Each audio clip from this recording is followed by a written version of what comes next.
So I found another fish. If you guys haven't seen this fish yet, this is the front of the fish. And I'm going to try to do this without getting, so this is the bottom fin and the top fin. That's the tail. And he actually kind of, when you hold him, he's got a little tab. And so when you hold him, you can kind of like, fishy fish, fishy fish. Well, this one is the same deal. He's also a fish. He's got that same open mouth down there. You can see how it's curved in the shadows, especially. It's got that curved mouth just like this guy does. You see how his mouth is curved? And so he's also a fish. He's got that same little rippled tail and the same upper and lower fin there.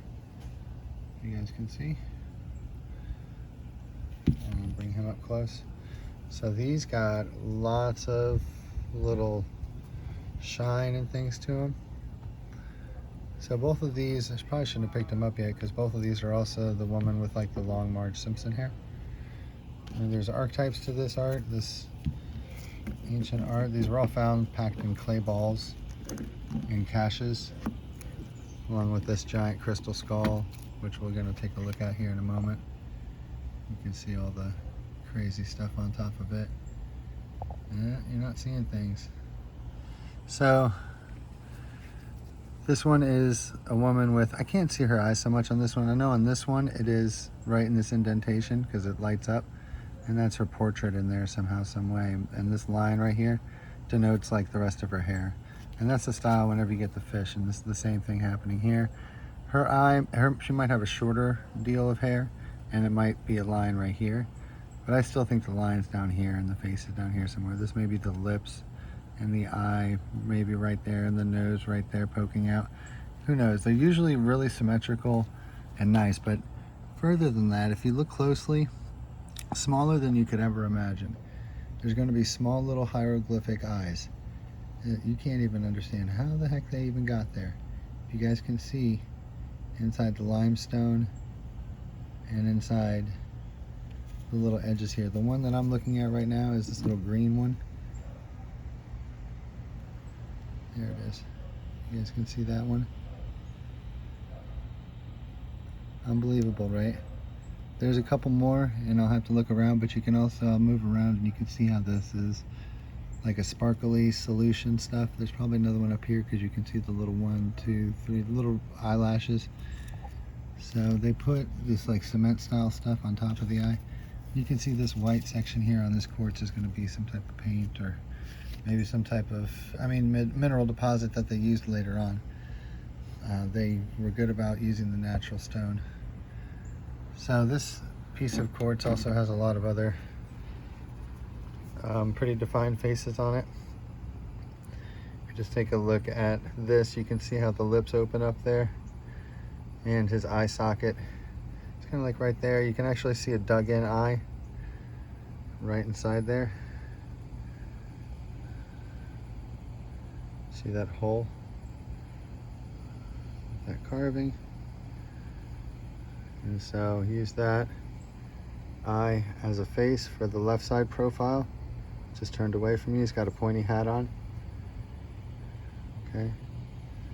Another look at that eye.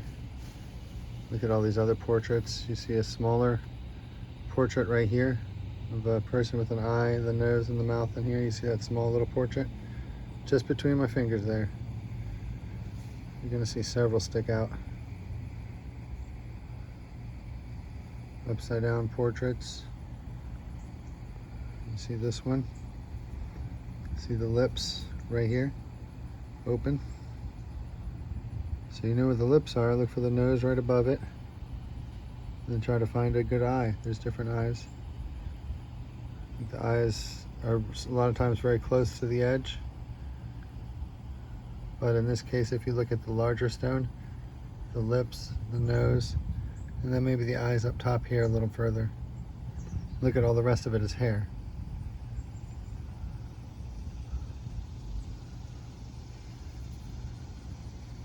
Now you look at the whole stone, you see that that dugout section is an eye on top, and it's got a really exaggerated nose. Let's see how that would work. Maybe something like that. I don't know. They usually don't make like an odd looking face. It usually looks very human-like. It's not And there's archetypes, so they repeat over and over. This crystal section right here that's kind of opened up is actually going to be used for an eye. And keep it in the sun for us. All right, we'll look at some more real quick, guys. I thought that one was neat. Let's go ahead and take a look at this big crystal skull while we're here. So this one has got some kind of 3D effect. You're gonna need to use your 3D skills on this one, because as you can see on this, I've got my feather here. So in this section right here is going to be you see how it's all glittery? It's going to be the third eye for right here. The actual first eye, I think, is in this orange spot. So let's take a look from the side here. And you'll be able to see those little lips poke out right there, of course, right here.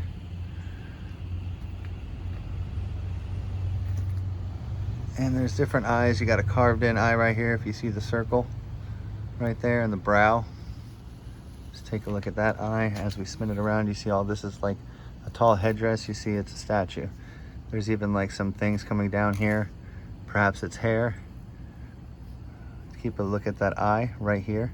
It's the pupil of the eye. You can see how the brow is a big brow right there.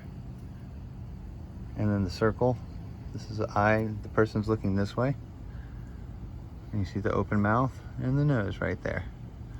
As we tilt it, keep a look on that eye. You'll see some braids of hair back here. This is hair. This whole section of the person, this is all hair coming back. You can see the little lidges. This is like a helmet. This is a crystal skull found in North Carolina, guys, and I'm really glad to have shared this with you. There's a lot more on this crystal skull. Left side profiles and right side profiles, but you guys are just gonna have to subscribe for more. There's a lot more on this, so let's go ahead and take a look real quick at just this one. See, I can't get into the situation where I'm holding it because the video is gonna kind of get poor if that happens, but if you take a look, you can see how, like, just looking at the outside edges, sometimes ignoring the height, sometimes paying attention to the height, how this is turning into the different images. I would point if I could. If you look on the right side profile as well, you'll see this big white section carved in as an eye, the nose, and then a mouth right there. You'll see that they're like an all tucked in version, and the rest of this flat section is like a big headdress. So the alt recessed face, which means the face is just about a couple millimeters below the rest of this flat surface of the stone. You can see the white spot as the eye. Just look at this as a pointy hat. That's what it is. Think about a couple thousand years ago. This whole line right here separates the whole thing. This is it right here. So this is the image of a person from 1,000, 2,000, 3,000. Who knows? Who knows how old this stuff is? I don't know. But to give you guys a quick look at some of the sparkle on this crystal skull, there's a lot. I mean, we could spend a whole day on this skull.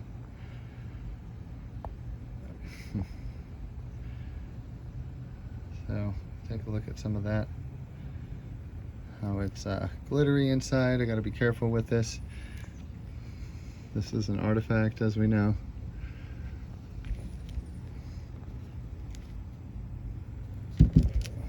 So before this kind of thing, and before the ones that I was showing you earlier, the only one that I had was like this. This is a small little bird, crystal bird pecked out with paint. Of course, this is the center of his eye, and it's got his black around the eye there, and then the rest. You can see how it shines almost like gold. Take a look at some of the colors on it. It might be a giant eye coming out there in the sun. It's a reflective paint. Never noticed this reflective paint before, but if you look closely at it, there may even be some other images in it. Wow, I never noticed that. So in the sun, this thing does some different stuff. But this is a bird head altogether. This is the pupil, and the black section is the eye. It's just a little big old bird head.